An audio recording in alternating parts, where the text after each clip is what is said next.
So shall we have the next presenter? So Jasmine, you can go Yes, ahead ma'am. with your session. Yeah.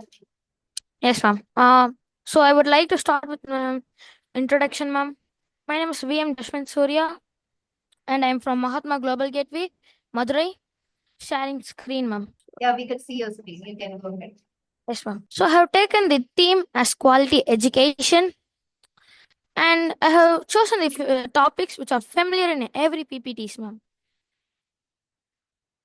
So first, introduction to quality education. The main focus is on the comprehensive learning and not just formal education. It can also involve holistic development of knowledge, skills, and attitudes. What is the importance of quality education? Some scientists say that quality education is equal to a fundamental right.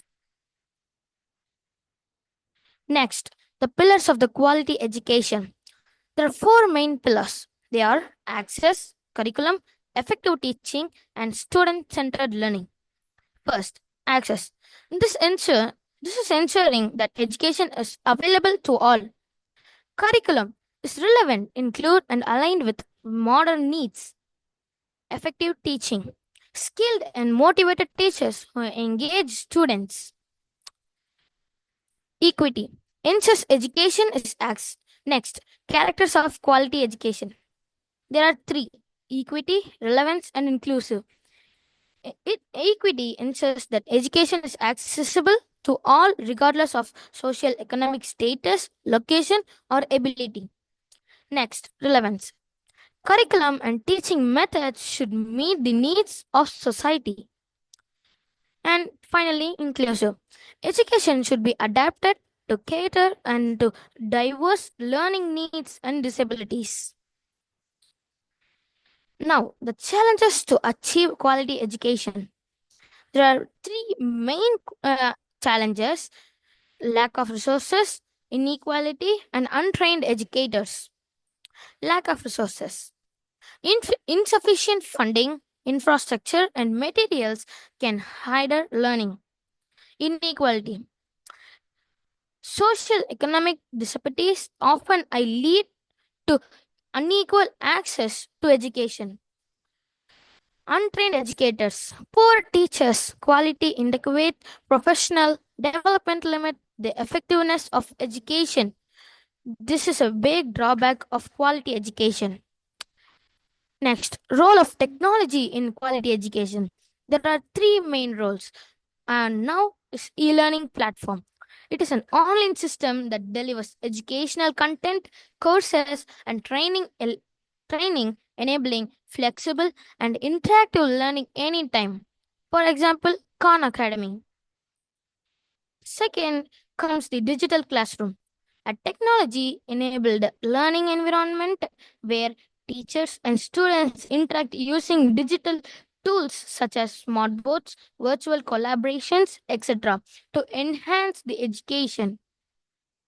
Next, AI personalized learning.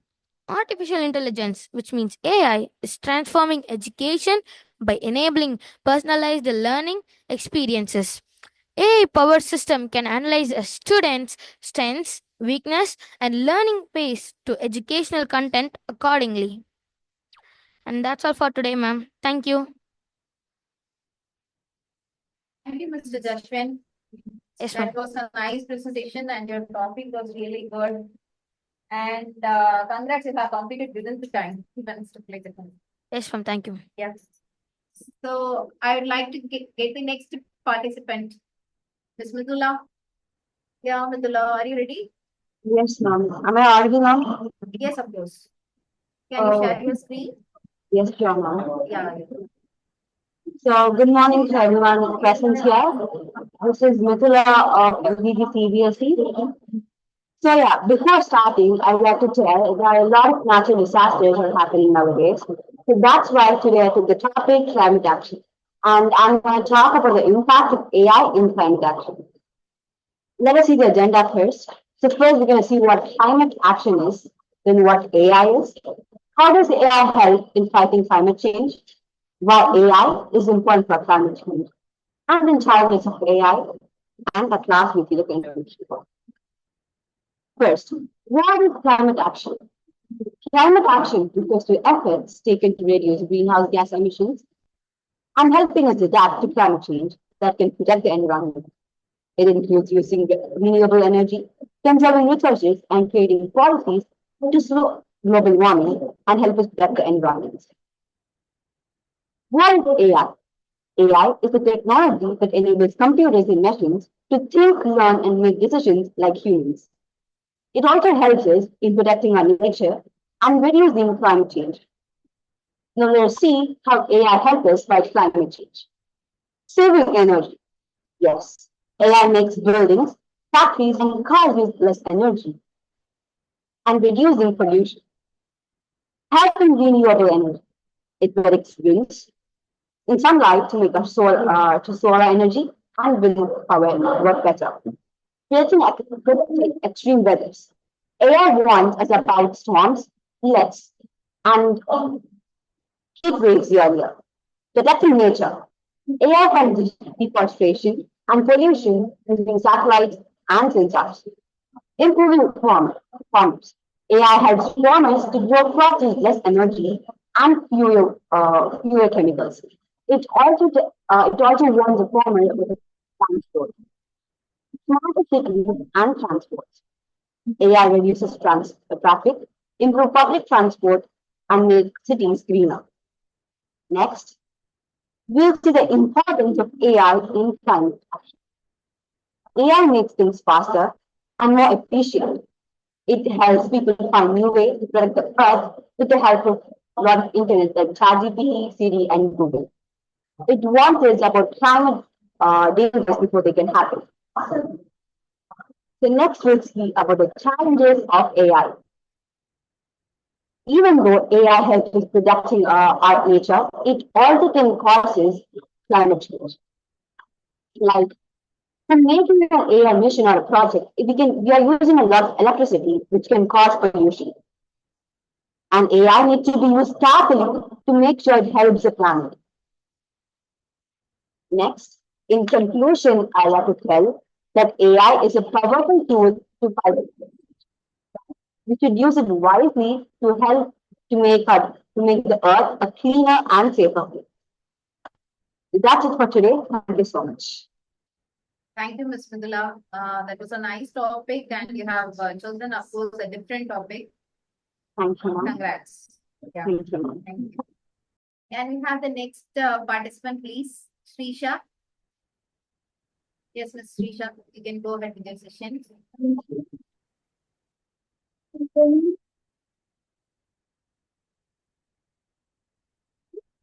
One represents the center of grade 7 and its top of Tuesday is accessibility to disabled people.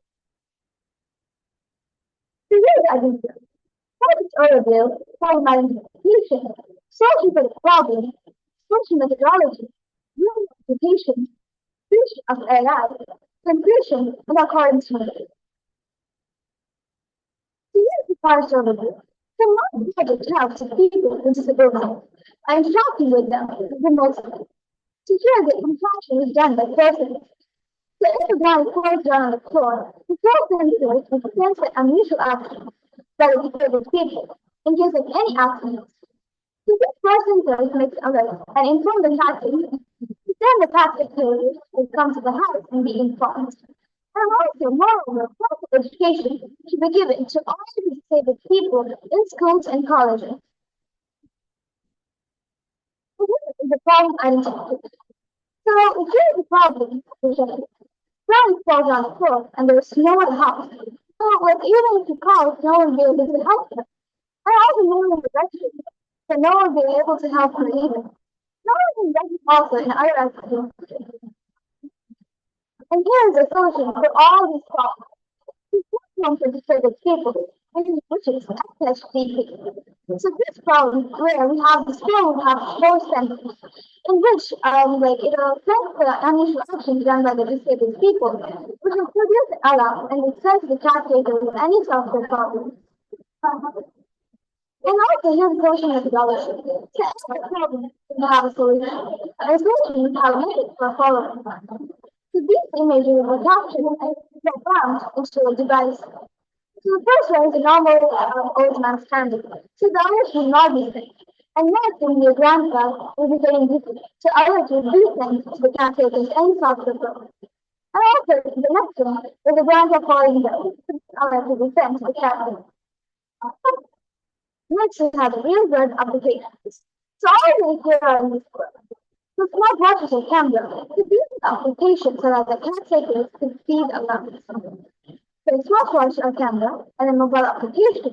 And also every software program, whether it is computer or any. And here is the future of it. So we have eyes for visualizing it. Like that, a device also has eye tracking. It has voice recognition software. So in which the disabled people who think the device that they disabled, so they have to recognize and send others the caretakers any software program. Also, sign language avatar. So even if the character isn't for the disabled people is showing any sign language, the one is to recognize it and have send others to the caretaker. Very conclusion. To enjoy that presentation. So education helps us to monitor and take care of the people who are in touch with them as a real presence to make them very happy. So here is according to me. This project is an ambient software. So let me tell you the sequence. So first, when the grandma falls down, and also the other should be sent like for sensors, they're visualizing the visualizing. So I send to the caretakers, they'll come to home and they'll take them to the drone plant. So the thing is over here, houses have a drone plant, which will have the drone which carries humans. Then they'll send it to the hospital. So like that, this goes on air, ambulance which is on air. So over here, or if there's any problem, so the patient not able to be able to breathe. Like that, we have a safety oxygen mask, which helps them to breathe. So that's all from the presentation. Thank you. Thank you, Srisha. Your slides were a little more interactive to us. Is the next participant is available right now? This is Deeksha. Yes, Diksha. Yeah, good morning, Deeksha. You can go ahead with your presentation right away. Good morning, ma'am. Ma'am, hello? Yes, we can hear you, Deeksha. So yeah, go ahead. Good morning to each and everyone present here. I'm Diksha, and today I'm presenting the topic of genetic engineering, genetic frontiers, innovation, and ethics. Deeksha, 1 second, hold on, please. Can you just check your volume? So we could hear some echo. Audible now? Yeah. Okay, So carry today on. I'm going to present on the topic of genetic engineering. So technically, what is genetic engineering? So this is a process where we manipulate a DNA or genetic material or genome of an organism to our own benefit. We can do this by introducing new genes, modifying existing genes, or even removing genes to alter organisms' characteristics. So some of the key techniques in genetic engineering are recombinant DNA technology, DNA cloning, the most important CRISPR, and transgenic organisms. Transgenic organisms means that they are hybrid organisms. So now we come to the applications of genetic engineering. This field of technology can be applied in agriculture, pharmacology, and all the medicine. In agriculture, we have genetically modified crops like BT corn or BT cotton, which are disease resistant, nutritional improvements, and drug resistant. So in medicine, this is used for cancer treatments, for creating vaccines against viruses to target antigens, and personalized medicine on the basis of an individual's genetic makeup. The most important, pathology.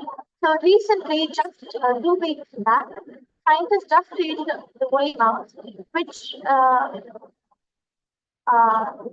the company Colossal Biosciences want to bring the woolly mammoth back. So they started with the furry mammoth. This is made by genetically editing the mice DNA with other mammoths. Some of the challenges of genetic engineering are designer babies, the idea of selecting or modifying embryos to avoid genetic disorders, germline editing, and gene therapy. The other problems are ethical dilemmas, the manipulation of human DNA for their own purposes, and economic disparities. So, what can be done? Strict regulations and guidelines. Governments and international organizations can establish strict regulations for the use of genetic engineering methods and their DNA, rigorous testing of GMO, which are genetically modified crops, educational outreach. We can educate and create awareness among schools and colleges to promote genetic engineering and diversified cropping systems. So what next? Genetic engineering holds immense potential in improving human health, agriculture, and the environment. However, the technology is not without risks and ethical concerns. The future of genetic engineering is promising, but we have to approach it with caution, responsibility, and ethical regulation. Thank you.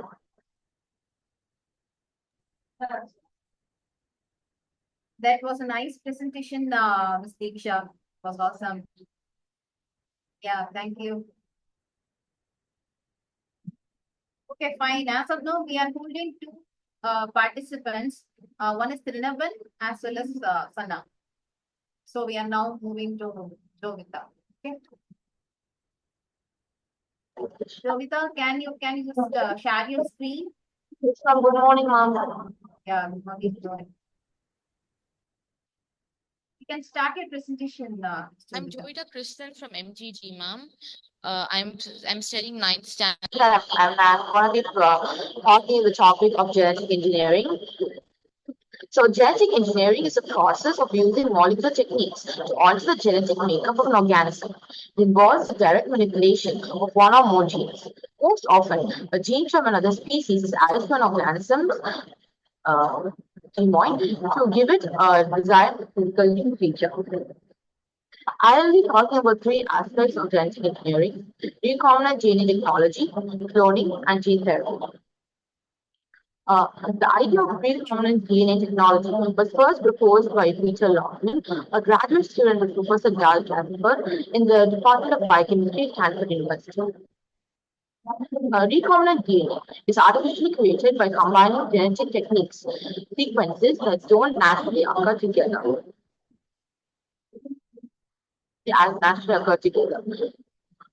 It also creates DNA artificially to modify living organisms for various uses. The gene of interest is placed in the vector, and the vector is inserted into the bacterium, and the bacterium multiplies, giving the protein needed to cure the disease. The best example here is human insulin. So, what is cloning? It's a key use of recombinant DNA technology. It's the process of creating a genetically identical copy of a cell, tissue, organism, or even a DNA sequence. The word clone was derived from the Greek word clone, meaning twig. The best example here is Dolly. We normally know that when a sperm cell and an egg cell fuses together, it forms the zygote, and then it forms the fetus, etc. But here, the egg cell donor's nucleus was removed, and the new nucleus was placed inside and was given electric shock.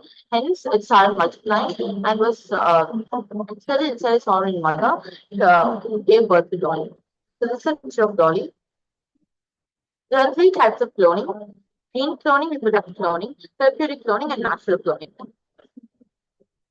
So what's gene therapy?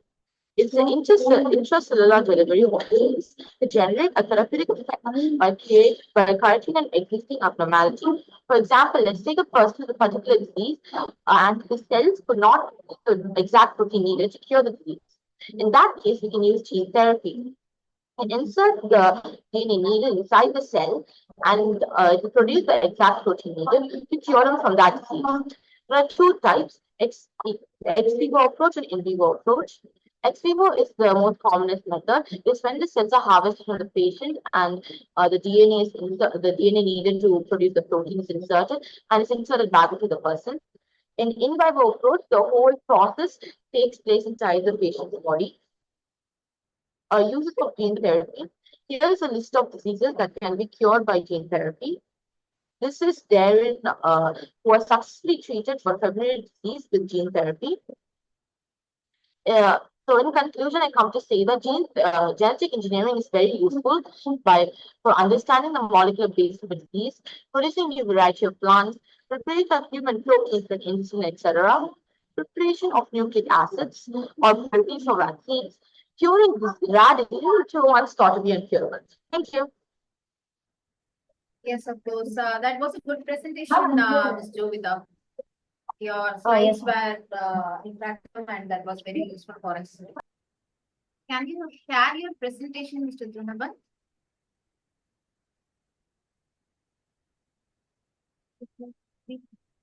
Ma'am, can you hear me? Yes, of course. Okay, ma'am. Good morning, ma'am. My name is M. Trinaban from grade 7. My project is about renewable energy and carbon footprints, as carbon footprints are one of the major problems in this century. What is renewable energy? It is known as a green energy that can be replenished in a human time scale. Renewable energy systems have rapidly become more effective and cheaper over the past 30 years as it is eco-friendly. Renewable resource. A renewable resource is a resource that can be used repeatedly and does not run out because it is naturally replaced, such as solar, wind, hydro, geothermal, and biomass energy. Benefits of renewable energy in different aspects. Renewable environmental benefits of renewable energy: reduced carbon dioxide emissions, reduced emissions of pollutants including sulfur dioxide and nitrogen oxides, organic substance, and heavy metals, limiting environmental degradation caused by exploitation of fossil fuels and depositing biomass waste in the environment, limited environmental degradation resulting from unorganized biodecomposition of deposited biomass.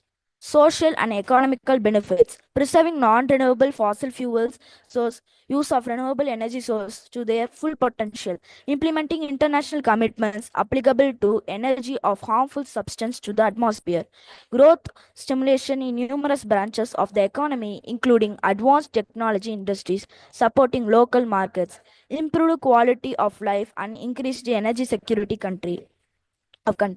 Low carbon substitutions. In practice, this means phasing out fossil fuels and replacing them with low emission energy sources. This much needed process, coined as low carbon substitutions. At the 2023 United Nations Climate Change Conference, around three-quarters of the world's countries set a goal of tripling renewable energy capacity by 2030. The European Union aims to generate 40% of its electricity from renewables by the same year. The future of renewable energy sources are as follows: increased adoption, technological advancements, energy access, energy storage innovation, policy support, environmental benefits, grid integration, electrification, job creation in the renewable energy sector. What is the use of talking about renewable energy? Recent news tells about global warming, increased vegetation in Antarctica like moser because of high temperature. These all happen because of increased carbon footprints. This increase in carbon footprints can be reduced by using renewable energy. What is carbon footprints and how it affects us? A measure of the total amount of carbon dioxide and methane emissions of a defined population system or activity, considering all relevant sources, sinks, and storage within the spatial and temporal boundary of the population system or activity of interest. A carbon footprint or greenhouse gas footprint is calculated in the value or index. Countries with the highest carbon footprint. First place goes to China, followed by United States and India and Russia and Japan. Ways to reduce your carbon footprint: change your transportation, reuse or repair, plant more trees, reduce energy use, recycle, save water. The Conference of Parties first took place in Kyoto, Japan in 1997. It is a In 1997, in the same year, the Kyoto Protocol was adopted. The recent Conference of Parties happened in 2022 in Sharm el Sheikh, Egypt, and this year it happens in and the 2024 it happened in Baku, Azerbaijan, and the next Conference of Parties is going to happen in Belém, Brazil, in 2030. The International Sustainability Standard Board aims to bring global rigorous oversight to carbon foot reporting. It was formed out of the International Financial Reporting Standards. It will require companies to report on their Scope 3 emissions. The ISSB has taken on board criticism of the initiative in its aims for universality. In many places, people try to spread awareness about this, like climate change mitigation. How can we use AI to reduce carbon footprints? Machine learning algorithms, AI-powered energy management systems, blockchain technology, supply chain optimization, and finally, in the energy sector. And the conclusion is renewable energy sources are the least expensive options in boosting electricity access, reducing air pollution, and cutting carbon dioxide emissions worldwide. The transitioning to renewable energy sources like solar, wind, and hydropower is a vital step in reducing our reliance on fossil fuels, which are the primary source of carbon emissions. Thank you. That's for today. Thank you, Mr. Trinapan. That was a useful topic, and we are impressed towards the statistics report and the conference report which you have provided in your presentation. That was nice to see you. Thank you, ma'am. Yeah, thank you.